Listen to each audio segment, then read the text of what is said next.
மக்களே நம்ம டெல்லியிலேருந்து ஒரு 4 மணிக்கூர் ட்ராவல் பண்ணி ஆக்ராவுக்கு வந்தாச்சு. ஆக்ராவில் சூப்பரான ரூம் எடுத்திருக்காங்க மக்களே. ரீகல் விஸ்டான்னு ஒரு ஹோட்டலில் தான். இங்கே பாருங்கள் பாத்ரூம் என்ன அழகாக இருக்குன்னு. பாத்ரூம் பாருங்கள், பாத்ரூம்லேயே படுத்துடலாம் போல இருக்குது. அங்கே என்னென்ன ஸ்பெஷாலிட்டிஸ் இருந்துச்சோ, கலர் மாறக்கூடிய கண்ணாடி இருக்குது, ஹேர் ட்ரையர் இருக்குது. அதுக்கப்புறமா நம்ம வந்து சும்மாவே வந்தால் போதும், எல்லாமே அங்கேயே இருக்குது. குளிக்கிறதுக்கு எல்லாமே வச்சுருக்காங்க, ஷவர் எல்லாமே சூப்பராக இருக்குது. எவ்வளோ லக்ஸரியாக இருக்குது பார்த்தீங்களா. பார்த்து பார்த்து எடுத்திருக்காங்க நம்ம நாஞ்சில் ஹாலிடேஸ். ரூம்ஸ் எல்லாம் பாருங்கள். பிள்ளைங்க வந்து குலைச்சிரும் சொல்லிட்டு ஃபஸ்ட்டே வீடியோ எடுக்க வந்துட்டேன்.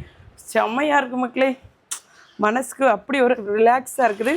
இங்கேருந்து அப்படியே வெளியே பார்த்துட்ருக்கலாம். அதுக்கப்புறமா இது ஹீட்ரு, நமக்கு போர் அடிக்காமல் இருக்க டிவி, ஏசி எல்லாமே இருக்குது. சூப்பராக இருக்குது. நல்லா நீட் அண்ட் க்ளீனாக செம்மையாக இருக்குது. மனசுக்கு ரிலாக்ஸ் பண்ணோன்னா நீங்களும் டூருக்கு போங்க. நாஞ்சில் ஹாலிடேஸை புக் பண்ணுங்கள். பாய்.